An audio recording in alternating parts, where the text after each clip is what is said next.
Olá pessoal, vamos com tudo para o nosso terceiro vídeo da série sobre literatura e artes no Enem. Hoje a parada é outra, vamos falar de arcadismo, também chamado de neoclassicismo, que foi um movimento literário que surgiu no século XVIII, no bojo do iluminismo, e trouxe uma nova forma de ver o mundo, a arte e o lugar da poesia em sociedades marcadas por desigualdade e dominação. O arcadismo surge no século XVIII, também chamado de século das luzes, porque foi a era em que a razão, a ciência e o conhecimento crítico ganharam protagonismo. O pano de fundo é o iluminismo, movimento filosófico que questionava a autoridade da igreja e as monarquias e, além disso, ainda pregava ideias como liberdade, progresso, igualdade, mas, pelo menos em teoria. Na Europa, esse espírito iluminista dialogava com grandes transformações.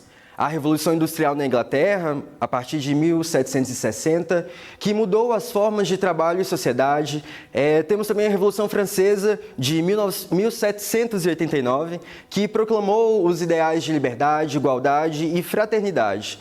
E até a independência dos Estados Unidos de 1776, inspirada em princípios iluministas. No Brasil colonial, porém, o contexto era outro.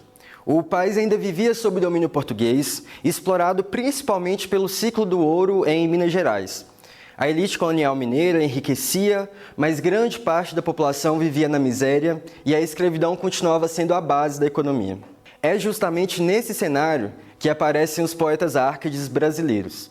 Muitos deles eram intelectuais ligados à elite letrada de Minas e alguns se envolveram na famosa Inconfidência Mineira, que foi um movimento de inspiração iluminista que queria a independência do Brasil, mas acabou sendo reprimido.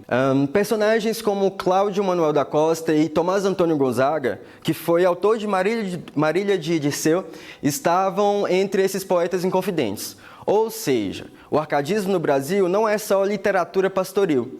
Ele tem um vínculo político direto com as primeiras tentativas de independência. Agora, vamos ser críticos.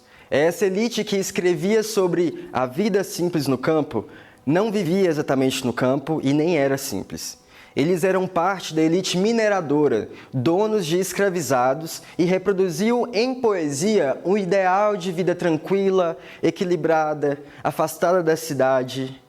Isso é o que chamamos de contradição social.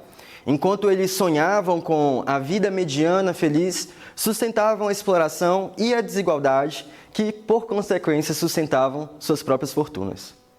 É nesse choque entre ideias iluministas e a realidade colonial brasileira que nasce o arcadismo no Brasil. E é isso que o Enem adora cobrar. Não basta identificar que o poeta está descrevendo a natureza.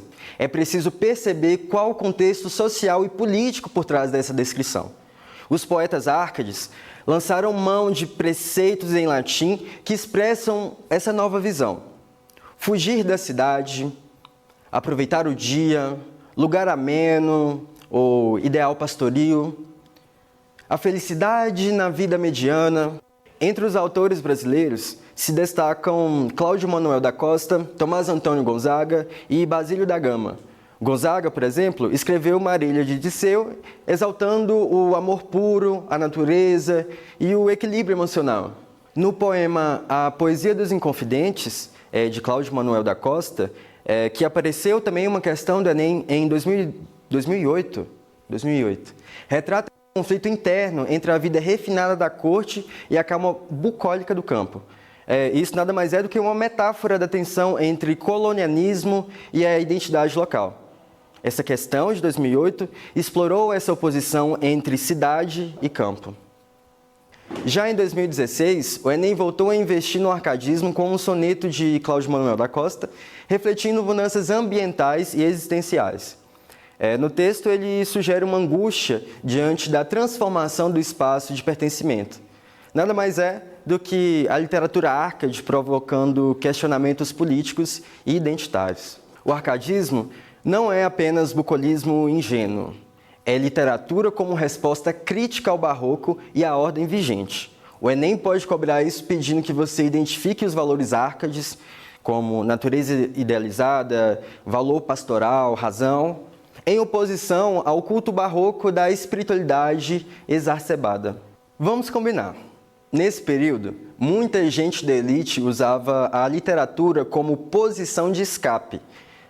Desejavam a simplicidade rural, enquanto sustentavam as estruturas de privilégio e escravidão. O arcadismo, em vez de ser um romantismo inofensivo, nada mais é do que uma literatura cheia de camadas de hipocrisia social, desejo de legitimidade colonial e fuga imaginária. O poeta Arcade fugia da cidade, mas quem sustentava os privilégios da cidade era o mesmo poder colonial que ele representava. O carpe diem, muitas vezes, era só um convite para os elegantes curtirem seus dias longe das tensões sociais, enquanto o resto do país vivia sob opressão. Se o texto fala em suavidade, natureza, linguagem clara e harmônica, arcadismo. Se reconhecer preceitos clássicos latinos, como os que vocês puderam ver aqui em cima, arcadismo como estética dominadora. Pode notar. Pessoal, o arcadismo é o retrato de uma literatura colonial que aspirava à harmonia, mas não libertava ninguém, nem o campo que idealizava. No próximo vídeo, vamos mergulhar no romantismo brasileiro, com seu nacionalismo inflamado e vozes que tentaram se levantar contra essa colonização. Vamos descobrir juntos o que essa fase pode nos dizer sobre resistência. Até breve!